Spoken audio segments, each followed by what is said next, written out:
Hey Libra, this is Astrogirl and thanks so much for tuning in for the week January 27 through February 2nd. This is going to be one of those weeks. Probably by Sunday night you'll just be flat out on the couch scratching your head saying, how did that all happen and how did I get through it? Even you, who's the calm, cool, collected one of the zodiac, will find it difficult. The reason why is there is like a lot of action packed into this week.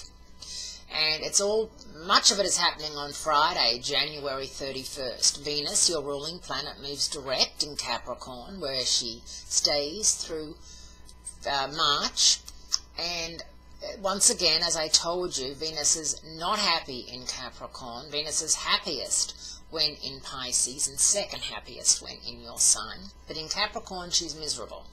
So this is not a great time for falling in love, trying to fall back in love, or, resurrecting a relationship from time gone by. It's more a time of trying to just hang in there if you're in an involved relationship, in a partnership.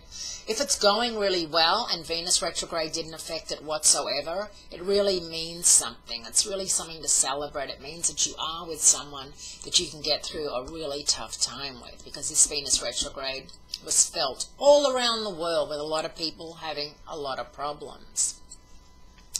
So Friday, we have the second new moon, and that's going to be in Aquarius, which is your romance zone and self-fulfillment zone. We have Venus moving direct, and we have the start of the Chinese New Year. Now, the Chinese New Year is symbolized this year by a wooden horse, which is, a solid, reliable kind of symbol. Horses are strong. So here's hoping that the economy picks up, that there's more jobs created. And I think, in the US, with the introduction of Obamacare, which is kind of like what one has in Australia or Europe, you still pay, but you pay on a sliding scale versus just paying outrageous amounts to, Blue Shield or, Anthem or whatever. We're all getting government assistance, those people earning under a certain amount of money.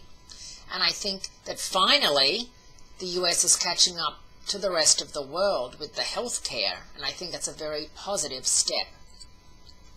I also feel as if once things like that start happening, there'll be other changes, and I think this whole polar vortex thing that the US has been going through, where it's 85 degrees in Los Angeles, and they're covered in snow. There's no middle ground. It's just you're either freezing or you're boiling. It's very interesting, the greenhouse effect and what it's doing to the whole world.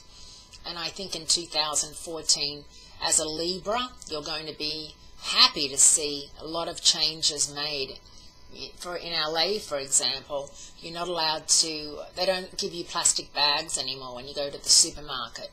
You have to pay 10 cents for a brown paper bag, which is recyclable, or you bring your own bags. But there's no plastic bags, and that's going to be an outright law by the end of the year. So it's just in certain areas. So an interesting way to get people to use their reusable bags is by charging you 10 cents, because it adds up. So look forward to a very exciting Friday. If you're working, there's going to be a lot happening. A new moon in Aquarius is a good thing for you. And if you've always wanted to do something fun that you've never done before, Friday's the day. Thanks for the call, and I'll speak to you again next week.